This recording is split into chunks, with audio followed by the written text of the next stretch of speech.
Sumqayıt şəhəri Corat qəsəbəsində ən yaxın xilasetmə məntəqəsindən 900 metr aralı dənizdə nəzarətsiz ərazidə 2 nəfər batıb. Bununla bağlı Fövqəladə Hallar Nazirliyi məlumat yayıb.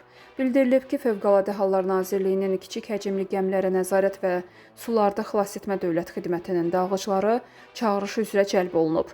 Dalğıc xilasedicilər tərəfindən həyata keçirilən operativ xilasetmə əməliyyatı nəticəsində 2004-cü il təvəllüdlü Murad Azadoğlu Yarıyev xilas edilib.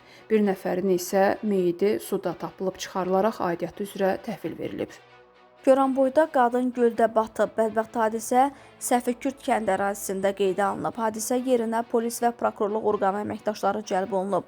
53 yaşlı Sevda Nəbiyevanın meyti göldən çıxarılıb. Qeyd olunur ki, mərhum təcili və təxirə salınmaz tibbi yardım mərkəzinə həkim olaraq çalışıb.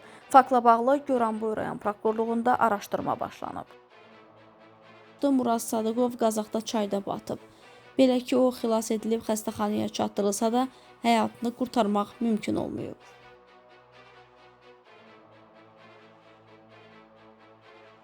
Paytaxtın Nizami rayonu Qara Qarayev prospektində zəncirvari qəza baş verib. 4 avtomobilin toqquşduğu hadisədə 3 nəfər müxtəlif dərəcəli xəsarətlər alıb. Bakı şəhər Dövlət Yol Polisi İdarəsinin mətbuat xidmətinin baş inspektoru Rüstəm Əhmədli bildirib ki, faktla bağlı araşdırma aparılır. Hadisə 4 avtomobilin toqquşması nəticəsində baş verib. Nəticədə Chevroletin sürücüsü Rakif Səlifov, həmin avtomobildə olan sərnişin Fərqanə İsayeva və Hyundai markalı avtomobildə olan sərnişin Fidan Məmmədli müxtəlif dərəcəli bədən xəsarətləri alıblar.